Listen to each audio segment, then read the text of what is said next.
All right, so Matias is a quick and aggressive guy, so this interview will be quick and aggressive. Okay? Thank you so much.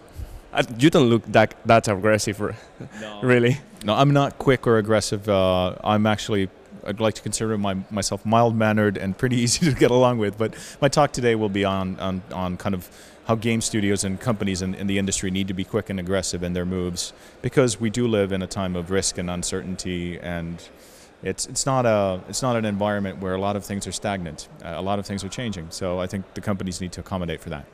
You think that's the philosophy that Remedy follows? I think Remedy's always followed our own path, and we've built things that we like and things that we believe in. But on the other hand, I think we've always looked at the realities and shifted when we've had to do changes. And I think the good thing about us is we've been proactive about that. So it's not like we've been forced into a corner. Rather, we've been able to make conscious choices of how do we build our next big thing, and how do we continue to create new IP and new properties. And I think we have a pretty good track record so far. We don't do many things, but the things we do well. Talking about new IPs, obviously we're talking about Quantum Break. Do you think Quantum Break is quick and aggressive on its proposal? Well, I think Quantum Break is, for me, it's in many ways it's a dream come true.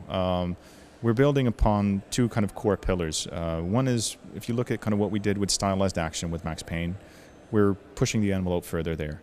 If you look at what we did with interactive storytelling on Alan Wake, we're once again pushing the envelope further there.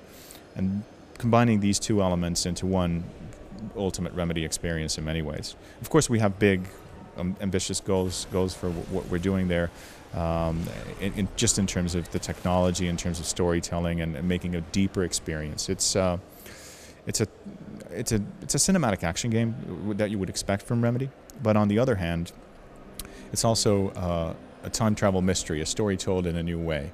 So the pacing of the game itself is episodic, and it also ships with a top-of-the-line TV show. And your impact, kind of your choices and your actions in the game will impact all of your content, not only kind of the interactive, but also the linear side of things. So it's something that we feel that hasn't been done before.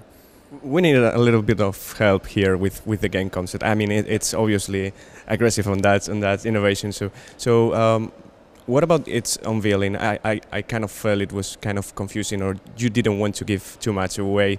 So do you think that the concept is clear now, or can you help us a bit further on understanding it? Yeah, I think we did some work. Kind of the first one I think was very much a teaser. The first elements that we showed about the game, we just wanted to strike interest and say, by the way, there's something coming. And then we had the opportunity to talk a little bit more about that in Los Angeles at E3 3 weeks ago, and show a little bit more of that, and to show that it's real, it's in game, it's real time, it's running, which was really important for us. Because we got a lot of comments as CG, but when we showed the scene that it's actually running on development hardware was really important for us to kind of proof the pudding. But I mean, for us, I mean, at its core, it's a cinematic action game built on our heroes' abilities to manipulate time. So in some ways, we're going back to our roots. And then on the other hand, it's a time travel mystery with the threat of time itself breaking down. And kind of we're playing on kind of popular cultural elements that we've done before. So you could say we're drawing inspiration from classics such as Back to the Future, Terminator, and maybe newer films like Inception, and kind of building a sci-fi thriller. And it'll be a fun thrill ride, and hopefully pushes some of the conventions of our entertainment field. And it's a little bit difficult to talk about it because I don't think we necessarily have all the vocabulary for everything. What does it mean? What do you call the live component that comes with the game and so forth? But I think we'll look back at this in a few years' time and see that this might have been some kind of a junction point of something, hopefully in the industry, certainly for our studio. When are you aiming at launching this? So we haven't announced a date. We're not a launch title. We're out of pre-production. We're in production. We have a date, but we can't talk about that, unfortunately. Okay. So you're kind of the Xbox One representatives here, because we have Mark Cerny, we have the Invisimal guys, but Xbox games, the main one, obviously, the main highlight is your game. So there's been some controversy lately on the Xbox One, but as a developer, you can tell us, how do you really feel about the hardware itself? Well, well, it was awesome to have Mark over. I think it's great to have speakers of that caliber, and he's one of the veterans that I certainly personally respect, and a lot of our kind of studio look up to as well. We were just having drinks yesterday, and it's friendly. It's not like there's any competition. I certainly don't plan to speak or don't speak for Microsoft. I speak for somebody who's working on their awesome platform. But I think for gamers, it's more important that they have. One, it's exciting to get new consoles because we're going to see new exciting games, and that's when you get a lot of new IP. That's when you get a lot of new concepts and new technological innovations and things that push the envelope. And as a gamer, I'm excited to have that opportunity, and it's nice to see that moment again. I'm getting a little giddy. There's some interesting games still coming out on this generation. Obviously, still looking forward to GTA 5 and so forth, but really looking forward to seeing what happens at holiday. But yeah, I mean, I guess for me, I mean, the good thing about the hardware is that obviously it's just more powerful. I mean, that's one thing. The second thing is just having the ability, kind of the fact that you'll have digital abilities to kind of update things more naturally and more fluidly, and hopefully going forward, games will be also, you can run them as a service. I mean, you can do more updates, and we can learn from the mobile and tablet side on the longer term, I think, where you can do smaller content drops and things like that. I think gamers, at least I'll be really excited. I want more things to happen in certain games. I mean, if you just think of like Fallout 3, it'd be awesome if that world, there would be events or things would happen there. I mean, it's like, Bethesda, you can pay me my royalty check later. Yeah, that's you just mentioned some idea that is like floating around in the Gamelab 2013. That is that maybe traditional games are a bit behind the more social games and social platforms and mobile games on some features that, like you already mentioned. Is that something you're feeling too? Well, we certainly we shipped Death Rally on iOS and Android, which it was number 1 in 60 countries or something, and that was our first try into iOS, so we're really, really happy. But that was our first try, so we do have another team working on an unannounced iOS title, and that will be run more as a service. I mean, the server side, the analytics side, and that's a whole new skill set. It's a whole new thing to learn for us, and I think it'll be really, really interesting to see what we learn from that. On the other hand, with Quantum Break, we're really pushing the envelope of technology, digital double actors, like you get every nuance of the actor's performance delivered, and really pushing the envelope. We've done like 3 innovations on the character side that are really hitting home right now. And so I think that's one track, and then running games as a service, and kind of, I think there's something happening there. Whether these converge in the future in some way, maybe. If they stay separate, that's fine as well, but I think it's really, really interesting to see these two models.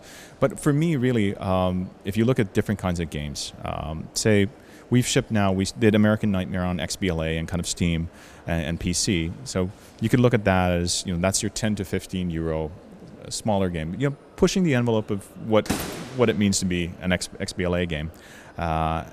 On the other hand, Quantum Break is redefining what it means to be a AAA game, and I hope on the iOS we'll do different things as well. But hopefully there'll be a thin red line. So hypothetically, Gordon Ramsay does nachos for you. He probably does really good nachos. That's the iOS thing.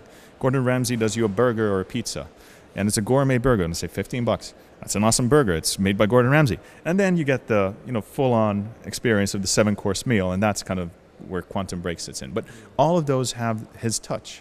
So I think like any creative or any kind of artist behind the work, you'll see the touch no matter what form it is. And there's different analogies for that. I mean, you could look at, this is a music video, this is a TV series, this is a full Hollywood blockbuster. But Ridley Scott actually worked on all of those. Like you could really have I think it's how you deploy your talent and how you deploy your creativity that will ultimately be the judge there. You mentioned characters on Quantum Break. Did you hear about the compliments from Quantic Dream on your Quantum Break push for story and characters? No, actually I haven't read up on that. But I mean, obviously, those guys are awesome. They're doing their thing. We're doing our thing. I think I think anybody who wants to tell stories, it's awesome to have that. And any piece of art is a reflection of the team that creates it. So a Remedy game will look like a Remedy game. A Quantic game will look like a Quantic game. And I think the big gamers are better off for that. They will have kind of different kinds of experiences, and I'm certainly looking forward to what they're creating next, and kind of how they approach kind of storytelling. And I think there's a richness in that, and I have a huge amount of respect for the work that they've done, and I think it's just really, really exciting to see what happens in the future. Nice. And about what happens in the future, Sun Lake already told us why Quantum Break wasn't Alan Wake 2. Yeah. So what can we expect from it in the future after Quantum Break? So that'll be interesting. I mean, I certainly think that as a studio and as a creative force, we'll want to return to Alan Wake at some point in time, when the time is right. But obviously, I mean, there's a wine cellar of great ideas, and that's what kind of draws us forward. And it'll be interesting to see what the future holds. I mean, I think, like I'll allude to today in my talk, there's a lot of change happening, and I think that brings loads of opportunities, brings loads of risks, and I think it's just finding the right timing and the right opportunities to be able to deliver something that you believe in, something that's good, something you can be proud of, and something that you can look at yourself in the mirror in the morning and feel happy about what you're doing. Thank you very much, Matias. Thank you so much. Pleasure.